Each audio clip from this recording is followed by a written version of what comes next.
This story is titled, My Ex-Wife and Her Boyfriend Laughed During Our Divorce, until the judge's final decision wiped the smiles off their faces.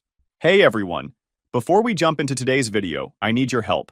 We've noticed the channel is losing some traction, and subscribing is one of the best ways you can support us. It's quick, free, and it helps us keep bringing you awesome content. Your support means the world. Let's keep this channel growing together. Thanks so much. Now let's start the video. Hey Reddit, I, 32 male, really need to get this whole thing off my chest. It's about my divorce, and honestly, it's been eating at me for a while now. I've been working as a mechanic for the past 10 years, started right after finishing tech school.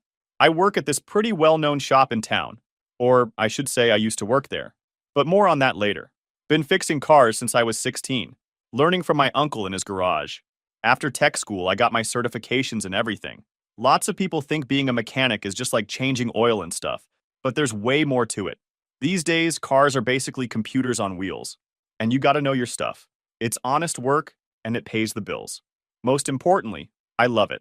I met Sarah, not her real name obviously, about 7 years ago when she brought her car in for repairs. Looking back now, I should have seen the signs from that first day. She kept going on about how her car was premium and needed special attention. I remember thinking she was kind of stuck up, but man, when she smiled at me, I just forgot all about that. She worked at this fancy marketing company downtown, always wearing these expensive suits and carrying designer bags I couldn't even pronounce the names of. I'm not gonna lie, at first, I felt pretty lucky that someone like her would even look at someone like me. I was making good money, but I still came home every day with grease under my nails, you know? We started dating, and things were actually pretty good at first. She seemed interested in what I did, asking questions about cars and stuff. Sometimes she'd bring lunch to the shop, and my coworkers would joke about how I managed to land such a classy girlfriend. I thought she was different from the typical corporate type who looks down on blue-collar workers. Despite our differences, I thought we had something special. She used to tell me how much she admired my work ethic and how she loved that I followed my passion. After about 2 years of dating, we got married, had this decent-sized wedding that her parents mostly paid for, though I pitched in what I could. Her dad seemed okay with me at first. He's this big-shot real estate developer, but he acted like he respected that I worked with my hands. That's probably why he agreed to co-sign the loan for my house. Yeah, I bought the house before we got married. Had been saving up for years, living in this tiny apartment, putting away every extra dollar I made from side jobs. The house wasn't anything fancy. 3 bedrooms, 2 baths, decent yard. But it was in a good neighborhood, and I was proud that I could afford it. Her dad co-signing helped me get a better interest rate, but I made every single payment myself. Never missed one. Sarah acted excited about the house at first, talking about how we could fix it up together and make it our own. But then she started making these little comments. Like when her co-workers would come over, which wasn't often. She'd say stuff like, "We're planning to move to a better neighborhood soon," or, "This is just our starter home." Made me feel like what I'd worked so hard for wasn't good enough. I noticed pretty quick that she didn't like telling people what I did for a living. At her office parties, when she'd actually bring me, she'd introduce me as a small business owner in the automotive industry. I mean, technically that turned out to be true later, but back then it felt like she was embarrassed to just say I was a mechanic. My sister Jenny saw through Sarah from the beginning. She'd come by the shop sometimes to have her car checked out, and she told me once, "I don't trust the way she looks at you, like you're some project she's working on." I brushed it off because, you know how sisters can be sometimes, always thinking no one's good enough for their brother. The first year of marriage was okay, I guess. We had our routines. I'd work at the shop from 7 to 6, sometimes later if we had a complicated job. Sarah worked 9 to 5, but usually stayed late for client meetings or team building events. Should have paid more attention to those late nights, but I was busy taking these business classes at the community college. Didn't tell her about those because she always made fun of any suggestion I had about improving myself that didn't involve leaving the auto shop. Looking back now, I can see all the warning signs. The way she'd wrinkle her nose when I came home with grease stains on my clothes. How she stopped hanging out in the garage when I was working on my project car. The constant suggestions about going back to school to get a real career. But you know what they say about hindsight and all that. Things really started going sideways about 2 years into our marriage. Sarah got promoted at her marketing firm, and that's when she became absolutely unbearable. She'd come home talking about these fancy client dinners and office events, always mentioning this guy Mark who helped her so much with the promotion. I remember this one night specifically. She came home super late, like 11 p.m., wearing this new dress I'd never seen before. When I asked about it, She said the office had an emergency client meeting, and she had to go shopping for appropriate clothes. Made me feel like an idiot for even asking.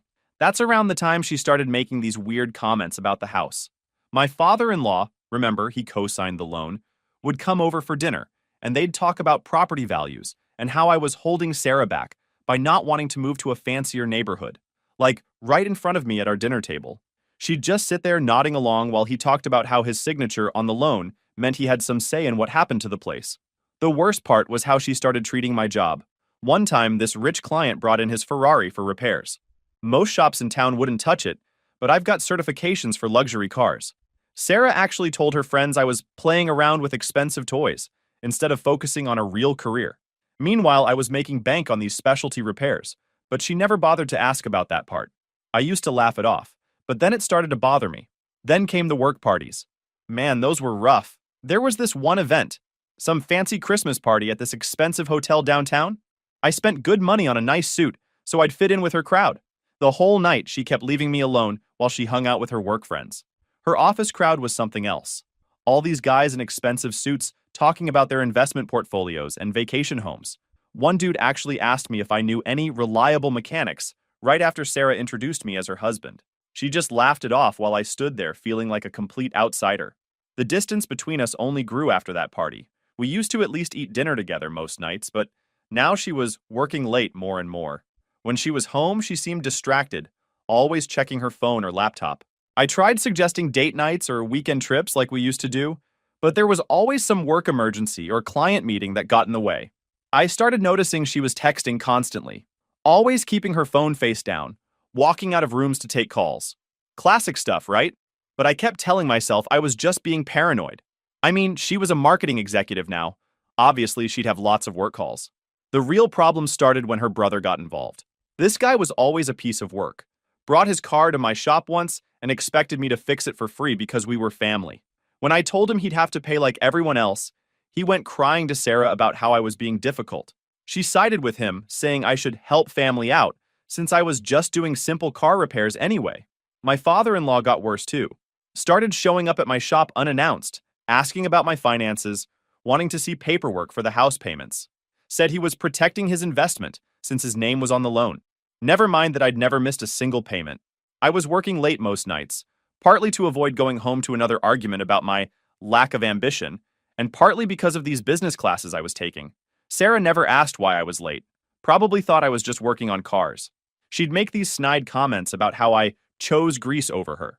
The breaking point came during one of her company's summer party. They rented out this fancy rooftop bar, and Sarah insisted I come. Said it would make up for missing the last few office events, which I hadn't actually missed. She just told people I wasn't there. I walked in and saw her standing super close to this tall guy in an expensive suit. Found out later that was her coworker Mark. The way they jumped apart when they saw me? Well, let's just say I'm not as dumb as Sarah thought I was. I knew there was something wrong, but I didn't have any proof yet. I'm not usually the type to snoop, but after that office party, I couldn't ignore what was happening anymore. I started paying attention to patterns. Every Thursday she'd stay late at the office, but her car wouldn't be in the office parking lot when I drove by. Then there were the credit card statements. Suddenly, there were all these charges from restaurants I'd never heard of, always for 2 people, always on Thursdays. When I asked about them, she'd get super defensive and say they were client meetings. Funny how these client meetings always happened at romantic restaurants downtown. One day, I was checking the mail and found this envelope from a jewelry store, one of those fancy places downtown where everything cost more than my first car. Inside was a receipt for a men's watch. My birthday wasn't anywhere close, and Sarah had never bought me jewelry before. She always said it wasn't practical for a mechanic to wear nice things. When I tried to talk to her about all these changes, Sarah turned it around on me, said I was being insecure and controlling, started making these little digs about how I was becoming obsessive and paranoid. Every time I brought up something that didn't add up, she'd get this look on her face, like I was some kid making up stories. The more I pushed, the more she pulled away, spending even more time at the office. It got to the point where I barely recognized the woman I married. But the real proof came from this girl at her office. Let's call her Amy. She came into my shop for an oil change and seemed surprised to see me. Said something like, "Oh, I thought you guys split up already." When I asked what she meant, she told me everyone at the office knew about Sarah and Mark's special lunches. Apparently, they weren't even trying to hide it anymore. Amy also mentioned that Sarah had been telling people at work that we were separated and living apart. Meanwhile, I'm still coming home every night to cook dinner, which she never showed up for, and paying all the bills. Found out she'd even taken off her wedding ring at work, saying it didn't match her professional image. It's hard to describe how it feels when your whole life turns out to be a lie. I knew this was coming. Every memory started feeling tainted. Those late nights I'd stayed up waiting, all the times I'd defended her to my family when they said she was changing. Even the stupid expensive suit I bought for that Christmas party. I'd been living in this weird parallel universe where I was still trying to save our marriage while she was already telling people it was over. The worst part wasn't even the betrayal. It was realizing how much effort she'd put into making me look like the clueless idiot who couldn't see what was right in front of him. I started gathering evidence, knowing our marriage was already dead, but determined not to let her steamroll me like she'd done with everything else. My buddy who's a cop helped me set up a system, documenting dates, times, suspicious charges, screenshots of her location showing she wasn't where she claimed. Each new piece of evidence felt like another nail in the coffin of our marriage, but at least now I was the one holding the hammer. They had this whole system worked out. She'd tell me she had weekend marketing conferences, but really she was meeting him at this fancy hotel downtown. Found the receipts for that too. She'd accidentally used our joint card instead of her personal one. Amateur mistake. What really got me was finding screenshots on her laptop of houses they were looking at together. Big fancy places in the expensive part of town. In their messages, they were laughing about how they could afford it once they got rid of dead weight. Pretty sure that was referring to me. My sister Jenny came by the shop one day and found me looking rough. Hadn't been sleeping well, you know. She took one look at all the evidence I'd gathered and said I needed a lawyer. Fast. She knew this guy who specialized in divorces, said he'd handled cases like mine before. I kept going to my business classes through all this, staying late at the shop, working on cars. One night, she actually came home early enough to catch me reviewing some financial documents at the kitchen table. More repair invoices? She asked with that condescending smile of hers. Yeah, just trying to keep track of everything, I said, sliding my business school assignments under the stack of actual shop paperwork. You know how it is with us simple mechanics. She sighed that theatrical sigh of hers. You know, if you'd just let me handle the books like I suggested. I mean, I do have an MBA. Oh, I wouldn't want to burden you with my little shop's problems, I replied, thinking about the business valuation course I just aced. Besides, you're so busy with all those late meetings lately. How was the one tonight, by the way? It was productive, she said, suddenly very interested in her phone. We're working on something big. I bet you are, I muttered, organizing my papers. Well, don't let me keep you from your important executive stuff. I'll just stick to what I know best. She gave me that pitying look I'd grown to hate and walked away. Let her think I was just the dumb mechanic. She didn't know what I'm planning for. And honestly, it's better that way. While she was busy looking down on my profession, I was quietly building something bigger. But the final straw came when I checked our joint savings account and found it nearly empty. She'd transferred almost everything out, leaving just enough to cover the monthly bills. When I confronted her about it, she claimed she was investing in her future. Didn't even try to hide it anymore. That's when I finally called the lawyer. Meeting with the lawyer was eye-opening. He looked through everything I'd gathered and said I had a solid case, especially since our state takes cheating into account during divorce proceedings. He also told me to keep acting normal while he got the paperwork ready. That was probably the hardest part. For 2 weeks, I had to pretend nothing was wrong. Every morning, I'd watch Sarah get ready for work, knowing she was going to see Mark. She'd come home late, and I'd have to listen to her lies about client meetings.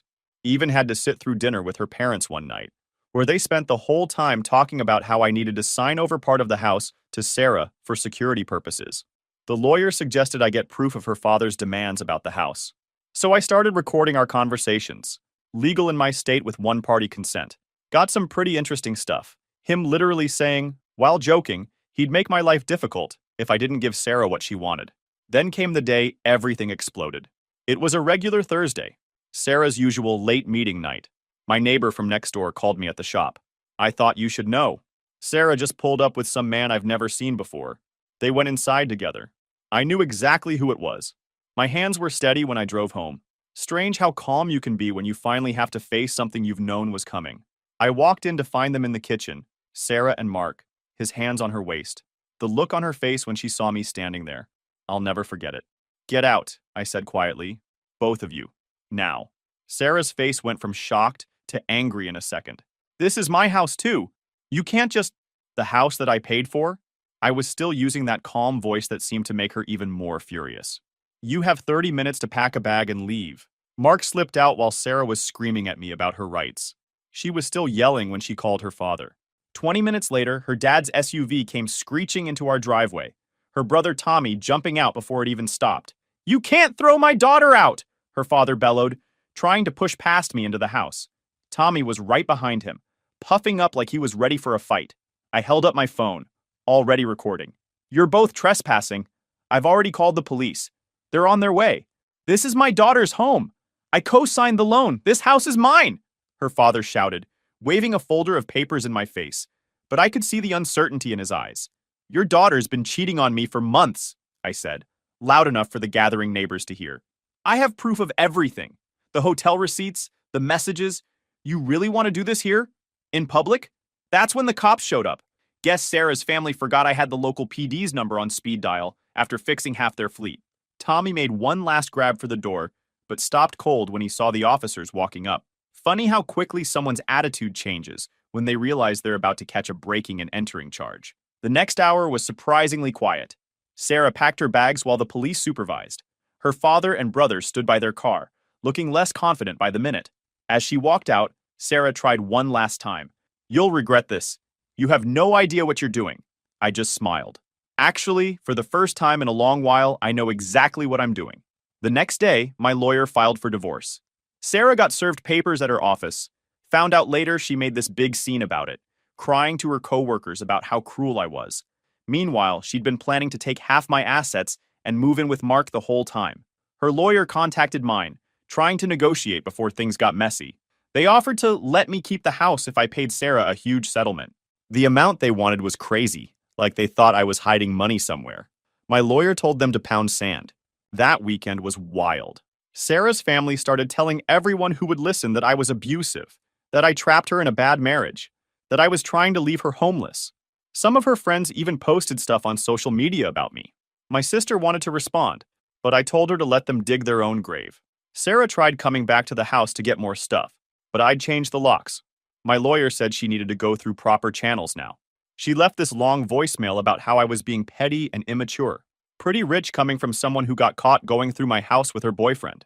The next few weeks were a paperwork circus.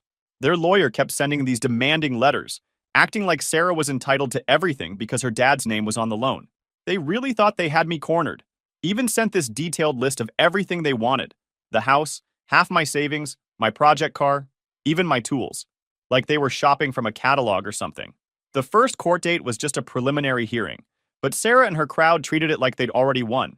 She showed up with her parents, Mark, and this expensive-looking lawyer who looked like he just walked off a TV show. They were all sitting together, whispering and pointing at me like I was some kind of joke. My lawyer told me to wear my work clothes, not the greasy ones, but my clean shop uniform with my name and certifications on it. Said it would help show I was a working professional, not some lazy bum like they were trying to paint me. Sarah actually laughed when she saw me, told Mark loud enough for everyone to hear that I couldn't even dress properly for court. When Sarah's lawyer started talking about how she supported my career and helped build the business, I thought I was going to lose it. They tried claiming she did the books for the shop, which was completely false. She'd never even looked at my business paperwork. Then they brought up the house. Sarah's dad testified about how he co-signed the loan because I wasn't financially stable enough to get approved on my own. Made it sound like he was doing charity work. My lawyer just sat there taking notes, looking completely calm while they built this whole fake story. The real fun started when they mentioned Mark. Tried to say he was just a work friend who'd been helping Sarah through a difficult time. Meanwhile, my lawyer had printed copies of their text messages, hotel receipts, and photos of them together during times Sarah claimed to be at work conferences. Sarah's mom got up and gave this dramatic speech about how her daughter deserved a better life than being a mechanic's wife. Said I was holding Sarah back from her true potential, and that the prenup they wanted us to sign, which I refused, would have protected everyone. The whole time, Mark sat there looking smug. He even brought paperwork showing his salary and bonuses, trying to prove he could provide a better lifestyle. My lawyer just smiled and added the papers to our evidence pile. They had no idea what was coming. During the break, I overheard Mark and Sarah's brother planning how they'd redecorate my house. They were talking about turning my garage workshop into a home gym. Sarah's dad was on the phone with some contractor, already getting quotes for renovations.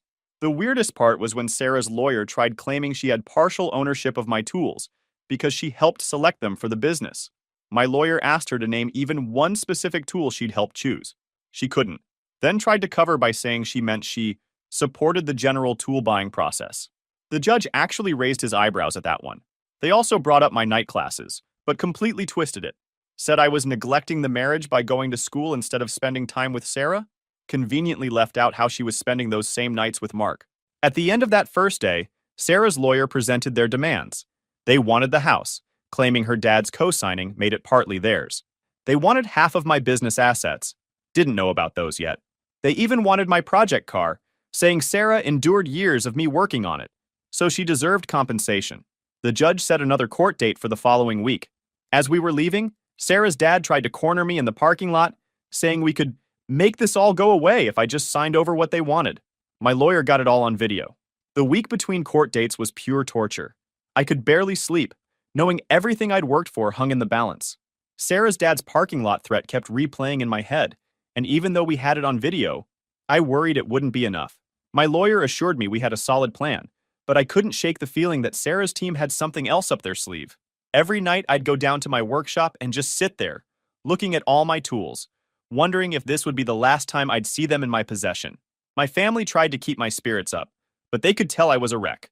What Sarah and her family didn't know was that all their pressure was only making me more determined to see this through to the end. When the second court date finally arrived, I felt like I was walking into the ring for the fight of my life. Sarah's team paraded up their witnesses one by one. First, their expert, who'd magically inflated my shop's value without ever stepping foot in it. Then Mark spinning his story about Sarah's emotional struggles with my blue-collar status. And finally, her dad, trying to rewrite history about his role in our lives.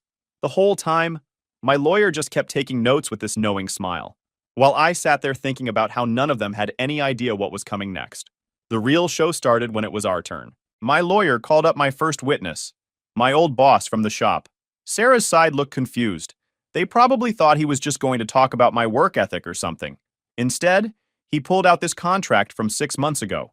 Turns out, when he was getting ready to retire, he didn't just hire a manager to replace him. He sold the entire business. To me. I'd been owner of the shop for half a year, but I kept working regular shifts because I loved the actual work. You should have seen their faces. Mark's smug grin disappeared real quick. Sarah's dad stopped his constant whispering to her lawyer. And Sarah? She went completely pale. My lawyer started showing the documentation. Business classes I'd been taking for 2 years to prepare for ownership, the loan I got approved for, without any co-signers, and the shop's financial records. The business was doing great, way better than they thought. Those specialty repairs I did on luxury cars? They brought in serious cash. Then, my lawyer revealed how much the business was actually worth. All those nights Sarah thought I was just fixing cars? I was building something bigger. The shop had contracts with 3 luxury car dealerships, a fleet maintenance deal with a local company, and was about to open a second location. Sarah jumped up and tried to interrupt, saying she should get half the business since we were married when I bought it. That's when my lawyer pulled out the purchase agreement, dated 2 weeks before I found out about her affair, paid for entirely with my own savings, and a business loan in my name only. The judge asked Sarah why, if she was so involved in the business like she claimed, she never knew about the sale. Her lawyer tried to spin some story about me hiding assets, but it didn't work. We had documentation showing she was with Mark on the day I signed the purchase papers. Her dad tried to salvage something by bringing up the house loan again. My lawyer calmly showed that I'd already refinanced it. Got approved easily because of my business income. Sarah's dad wasn't even a co-signer anymore. Did that 2 months ago while they were busy planning how to take everything from me. During the court break, chaos erupted in the hallway. Sarah was screaming at her lawyer, saying he should have investigated my finances better. Mark disappeared completely. Guess finding out his girlfriend wasn't about to get rich changed his plans. Sarah's brother was on his phone, frantically calling someone while their mom tried to calm everyone down. The best part was Sarah's dad. His face was literally red as he yelled at his lawyer about missing the business purchase. Kept saying something about how they should have hired a private investigator. My lawyer caught it all on his phone. Said it might be useful if they tried anything else. When we got back in the courtroom, Sarah's whole attitude changed. Suddenly she was crying, telling the judge how she always believed in my dreams and supported my business goals. Even tried saying she gave up better job opportunities to stay in town and help me succeed. The judge just sat there looking thoroughly unimpressed. Her lawyer tried a new angle, saying Sarah's emotional support was crucial to my business success. Asked for a percentage of the shop's value as compensation for her contributions to its growth. My lawyer responded by playing recordings of her making fun of my work, calling me just a grease monkey, telling Mark how embarrassed she was about my job. Then this random dude in a suit shows up. Turns out Mark sent his own lawyer. This guy starts talking about how Mark had no knowledge of the situation's complexity and wanted to distance himself from any financial discussions. Sarah looked like she'd been slapped. Guess her boyfriend wasn't ready to stick around once he realized she wasn't getting any money. The final ruling was beautiful.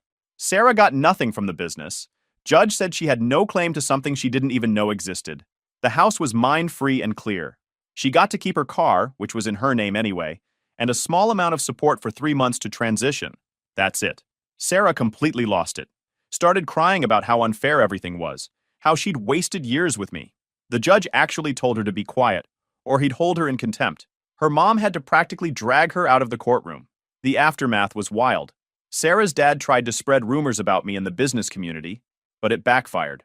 Turns out other shop owners already knew I'd bought the place. We worked together in the local business association. Some of them even sent their luxury car clients my way just to rub it in. My shop's reputation actually got better. People loved that the owner still worked on cars himself. Started getting more high-end clients who wanted someone who actually knew what they were doing, not just some businessman who bought a garage. But remember how Mark ran off during the court break? Well, karma came for him too. Turns out his company had strict policies about workplace relationships. Someone, definitely not me, sent their HR department the court documents, showing he was involved with Sarah while she was still married. He got demoted and transferred to some tiny branch office 3 states away. Sarah tried to keep her job, but the whole drama destroyed her reputation at work. That client she was handling with Mark? They requested a different team after the scandal. She ended up quitting and tried to sue the company for creating a hostile work environment. That went nowhere fast. And yeah, my shop's doing amazing.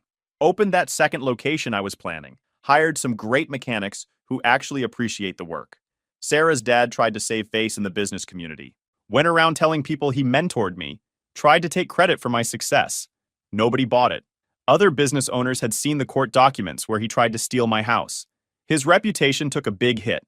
Apparently, people don't like working with someone who tries to steal from their own son-in-law. And the house she wanted so badly? Just finished renovating it. Added a beautiful new garage that's twice the size of the old one. Sometimes I see her drive by slowly, probably thinking about all the plans she had for the place. Her brother still brings his car to other shops and pays way more for worse service. Last month, I got this long email from Sarah. She wrote about how she regretted her choices and never meant to hurt me. Said she realized Mark wasn't who she thought he was, especially after he took that transfer without even telling her. Wanted to know if we could talk about everything. I never responded. My sister Jenny keeps telling me I should write a book about all this. But right now, I'm too busy running my shops and doing what I love, working on cars. The best revenge? I still wear my work uniform most days. Could wear suits if I wanted to, but I'm damn proud of who I am and what I do. The mechanics respect me more because I'm not afraid to get my hands dirty alongside them. We just landed another major contract, and I was under a car doing an inspection when the clients came to sign the papers. Some of Sarah's friends who used to mock my job now try to get special treatment at my shop. They act like they never made fun of me being a mechanic. I just treat them like any other customer. No need for petty revenge when success speaks for itself. Edit. Holy crap, this really blew up. Thanks for all the support, Reddit. For those asking, yes, I'm still single and no, I'm not looking. Too busy enjoying my drama-free life and growing my business.